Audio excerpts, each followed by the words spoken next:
Comentarista político João Caires analisa a proposta das centrais sindicais para a criação de empregos. Para Caires, cabe mesmo aos trabalhadores a luta contra o alto desemprego no país, pois em quase um ano o governo Bolsonaro não fez nem mesmo uma proposta aceitável para enfrentar o drama de milhões de brasileiros.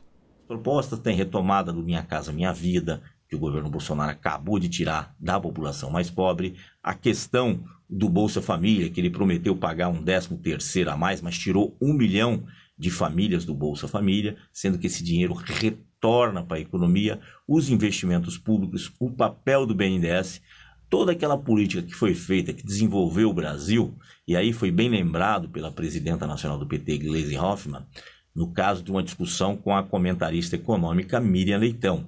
Miriam Leitão vem falando que o PT tem que fazer uma autocrítica sobre sua gestão econômica no segundo governo de Dilma. É interessante Miriam Leitão falar, porque ela não fez uma autocrítica até hoje de todos os elogios que ela fazia à política econômica de Fernando Henrique.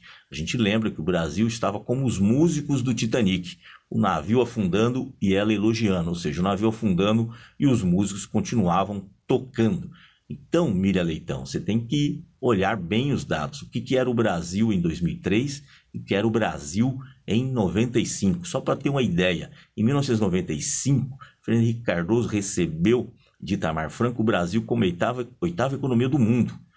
Vendeu todas as estatais, quase todas, praticamente sobrou os grandes bancos públicos, mais algumas empresas venderam tudo, fizeram algumas reformas, né? Reforma da Previdência, mexeram na questão trabalhista e entregaram o Brasil em 2002 como o maior desemprego da história e o Brasil virou a 13ª economia.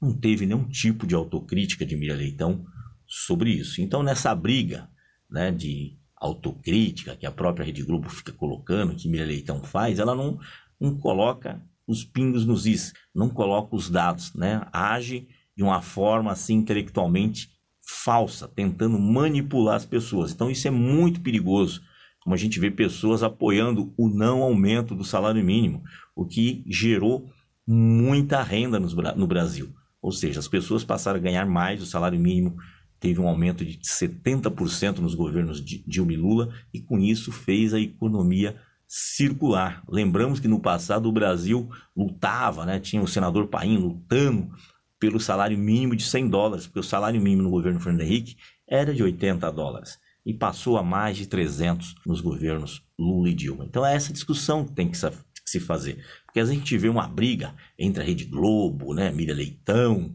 uma briga entre eles, entre Jair Bolsonaro, e aí a gente percebe que a briga é mais uma questão pessoal entre eles, no modo de gerir as coisas, porque todas as propostas que Jair Bolsonaro aprovou no Congresso têm aprovação da Rede Globo.